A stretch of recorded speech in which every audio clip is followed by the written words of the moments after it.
Hello and welcome back to my show. I hope you're well. Let's get to the business, right? Now, remember how we talked about the stimmy checks? A lot of people are excited about 1,400. If you think about it, it's not so much, and it can be blowing just like that.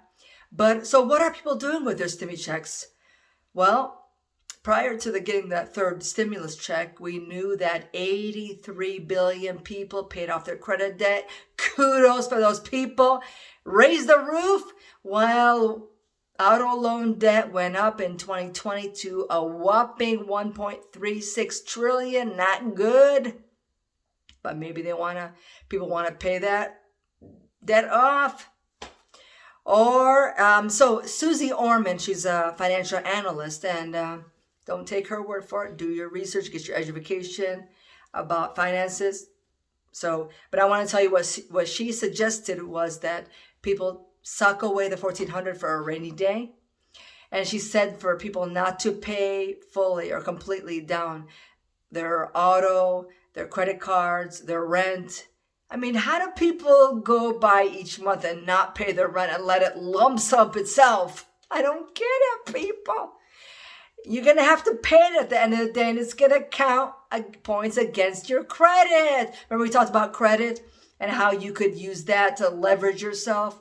Your credit score could increase your buying ability for real estate. So you might not want to mess with your credit, people. Not you guys, other people I'm talking about here.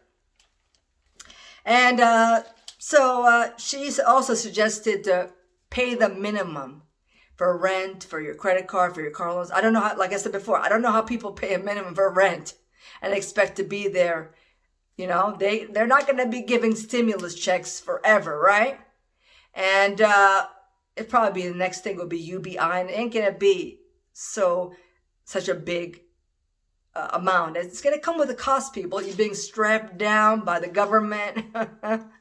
All those strings attached. Now, do we want them? I don't think so.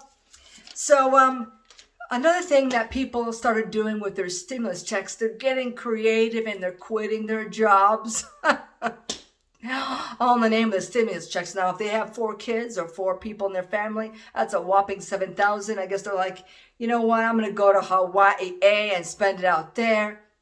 No worries, because what could give them the extra kick or encouragement is what CNBC called, "Can I get unemployment benefits after quitting or refusing a job?" Here's what you need to know. Workers can collect unemployment benefits after refusing work or quitting a job for a good cause. That could be a made-up thing like, okay, I was exposed to someone who had COVID.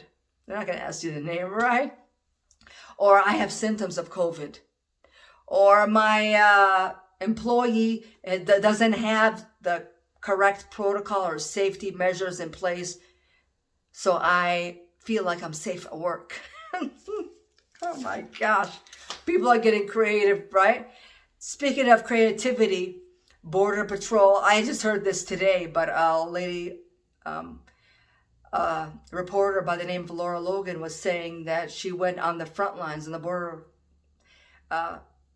side, and she found something that's just staggering, saddening with the immigrants, that they are basically, some of them or many of them are tied down to the cartel, owing them money. They even put tags on them and trackers. I mean, if they don't pay up, by the time that's why they get 2-3 jobs. Now I understand that. But at what cost? I mean, I don't understand these people. What are they doing this? Isn't it better just to stay in your country? Okay. Now that's sad news, people. So I just want to share that to you guys, share it with you. Other stuff in the news.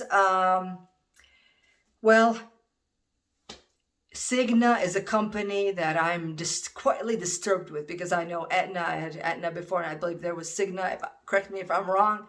But if you're of Anglo descent, you might not want to go. No need to apply there, because they are. Let me just get this clear. The correct information, here, that they are not accepting, like I said, Anglo-Saxons. And the news out is that They're avoiding, they want you also, if you're working there, to avoid the terms, the following terms. Okay, people, wives and husbands, do not use those terms there. Okay, they're not the correct pronouns, all right? And they also said that they want to re-educate and lecture their workers by telling them that they urge them to read about America's systemic racism. I don't know what to laugh or to cry, people. I don't.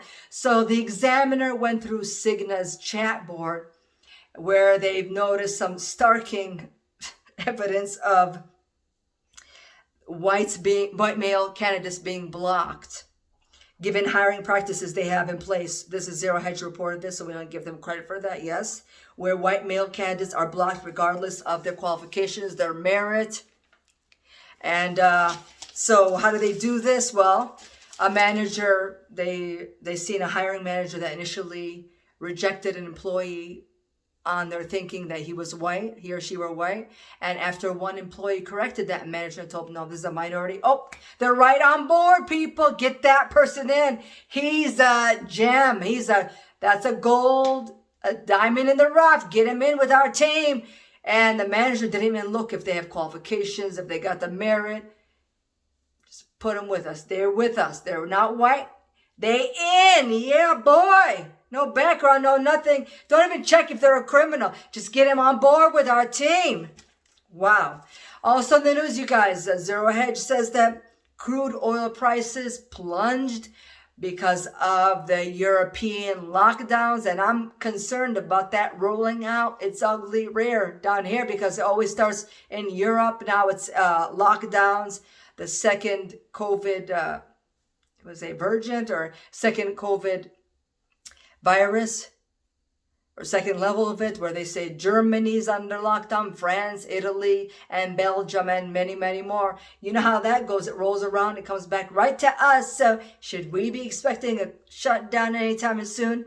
Well, we live in uncertain and interesting times. So you never know. So those people who left work, I don't know. They're giving more hours to other people. So congrats to those people who stayed in their jobs.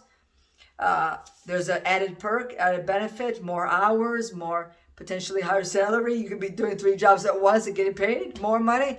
Anyways, that's a good and a bad thing. The 10-year treasury is at 1.62, 30 years broke even at the highest since 2014. Commodity stocks are up, people. So that's a good thing. That's what George Gammon advised us to do. Purchase those, get into that. Increase your purchasing power. Thank you for your time, and we'll see you next time in the next video. Be blessed. Bye.